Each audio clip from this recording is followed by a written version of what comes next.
Hello, Andrea Twarowski here with Dentalelle Tutoring. Today is very cloudy out, so I hope that everybody can still see me because I don't have a lot of light in my office because usually it's just so nice and sunny that I just have to open up the curtains and then we're all set. So hopefully you can all see me okay. Because in this video, I want to talk to you guys about something that is hard for students to talk to and hard to realize that they're not alone. So if you are the student that's not passing everything, if you are the student that's maybe failing one or two courses or three courses, or they're barely passing their semester, you're not alone, but there is a way to pick yourself up and work through it. And that is what a lot of students don't seem to realize, is they unfortunately see the fact that they're not passing all of their courses, but then they say to themselves, okay, you know what? I suck. I can't pass anything.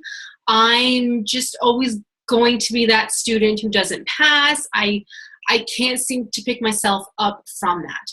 But that's the worst thing to do, because I hate to say it, but it is all about how you think. You have got to think positive. I know it's hard when you're not passing a lot of things, when you probably feel that you have to study so much harder than everybody else. But some students, that happens, you guys, and that's okay. There are students who are able to pass everything, but then in clinic they do horrible.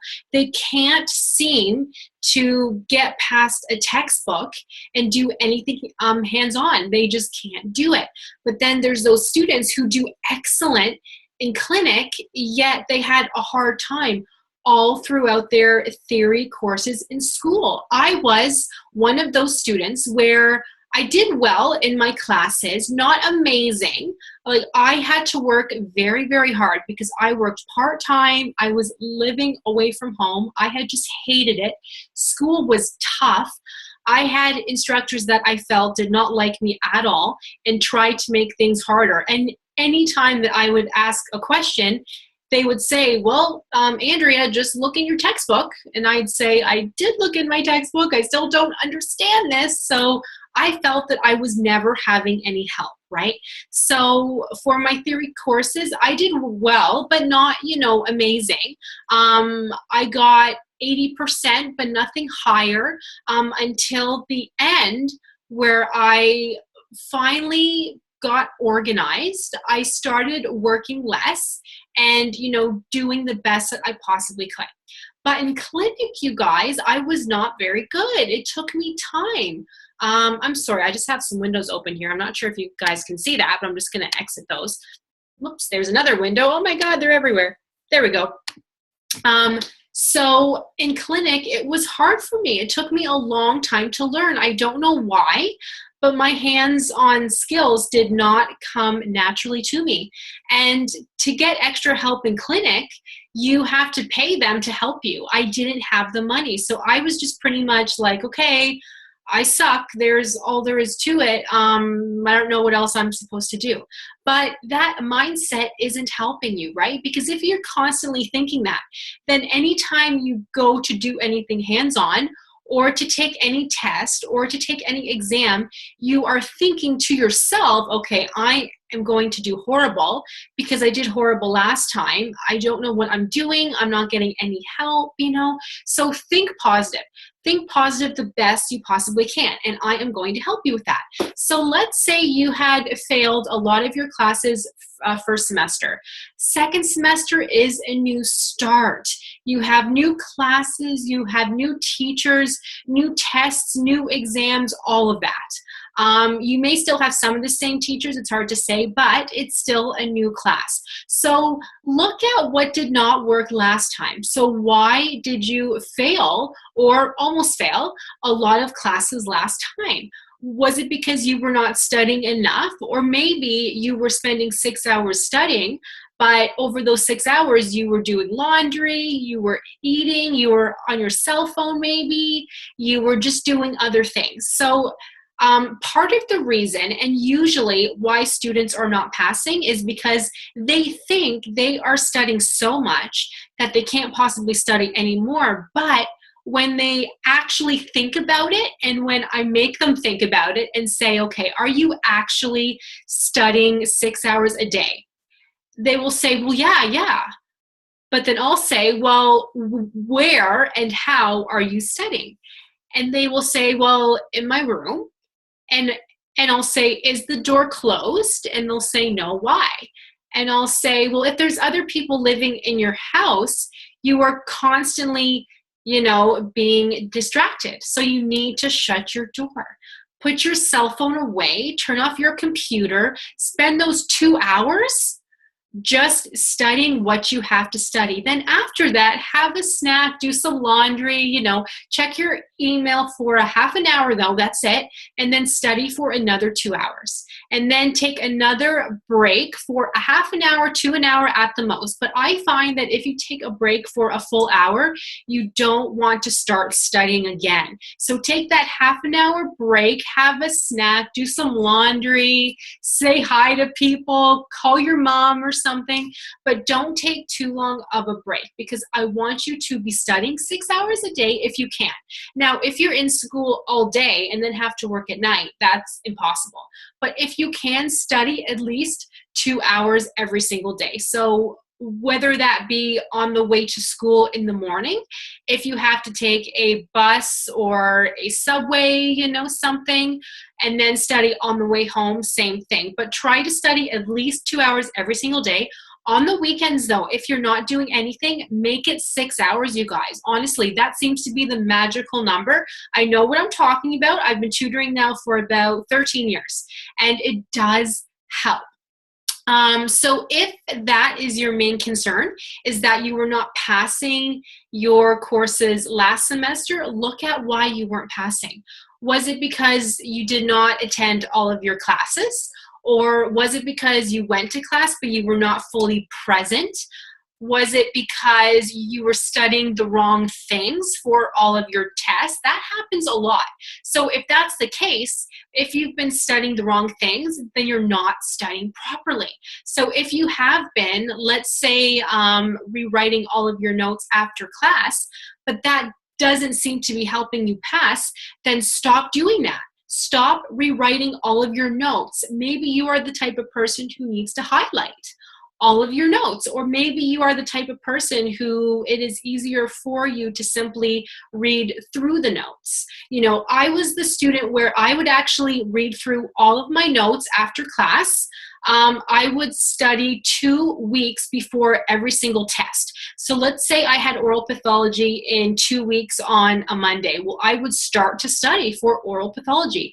And then let's say I had pharmacology 2 weeks from now on a Tuesday. So then on a Tuesday, I would start to study pharmacology if it was 2 weeks ahead of time, because that just helped me not have to study for like 6 hours per topic, but maybe 2 hours per topic a day. So then by the end of that 2-week time, I would say, okay, I understand this. This is awesome. And another thing that I find extremely helpful is after you study, so let's say you have your oral pathology test in a day or two, do a mock exam. So what that means is come up with a bunch of questions and of course the answers, and then go through them. So it can be easy to, let's say you have a friend of yours in class, have them write you a mock exam with the answers, and then you do the same thing for them, and then help them, ask them questions from the mock exam, and make it a multiple choice, just like your test, and then see how many answers they get right. Because then if they get everything wrong, then okay, well, we need to study more because we should know this. If you two get everything right, then okay, I know what I'm talking about. So maybe I just have to study half an hour a day, to make sure that you don't forget anything. But you don't have to be studying 3 hours anymore for that topic, because you know what you have to know. And if you need help with this, I have mock exams on every single topic, which helps so much. Plus, inside the Dentalelle student program, I give all of my students mock exams before they take a test or exam in school. So all they have to do is they just have to send me their schedule for their tests and for their exams, and then I make up a mock exam package for them. And then they usually take the mock exam about 3 weeks or 3 days before they take their test to actually test their knowledge. And then if they need help, I'm their tutor to help them. So it's perfect. So if you need help, you guys, let me know, because you are in school now. You have paid a lot of money to be in school. You need to pass and you need to get good marks. Because if you're barely passing, that's not helping you either, you know, because you're probably thinking, okay, I barely passed that. Clearly, I know nothing. And then your mind starts thinking, how am I going to pass the board exam at the end if I can barely pass my classes? That's human nature to think like that. I don't want you to think like that, but that's human nature. But that's why and where I come in to help you guys, because I'm a tutor. I can help you guys pass. I help people pass the board exam. So have a look inside the Dentalelle student program, where I have everything for you. I will help you all throughout school, even if you're in your last semester. It's not too late. Make your last semester your easiest semester ever, because I can help you. Now, let me just think of other tips for you. So I talked to you guys about how to study, because that's pretty much the main thing. If you did not do well last semester, it's because you're either not studying properly or your mind and your heart isn't completely in it. But sometimes that's because your teachers are making you feel horrible. And I speak from personal experience. I had a teacher who I was doing a hard time in clinic. I'm just trying to think now. I'm trying to think of exactly what she said to me, but she pretty much said to me, I'm not taking things seriously, and that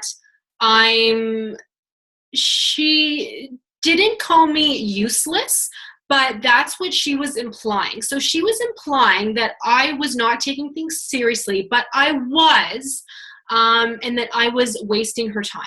So that made me feel horrible, because I was having a hard time in clinic, so I would ask her for help. And then this is what she said to me. Like, I felt horrible. And I thought to myself, you should be making me feel happy. Like, you should be making me feel like there's hope. But she made me feel awful. And I thought to myself, how can I do this? Like, how can I be the best person and the best in my career if I can't even pass clinic, and my own teacher thinks that I'm not taking things seriously? How can I do this?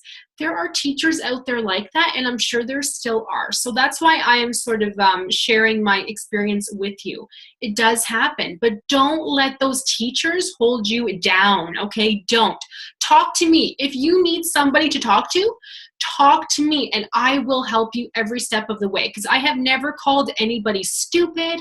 I have never said that somebody's not trying hard enough. That's not something that I say. I think positive, and I will help you get through this. But it's hard, especially if you're living away from home, if you have teachers that don't like you very much, if you have teachers who are constantly putting you down, if you have classmates, heaven forbid, putting you down. It makes things harder. So talk to me if you need help, because if you had a hard time last semester, if you don't change something, you will keep having a hard time. So I guess the moral of the story is to think positive, and that you can and will do this. So even if you had a hard time last semester, this semester will be different, and school is not forever. Okay, you guys? So good luck, have fun, try to think positive, and I will see you guys in the next video.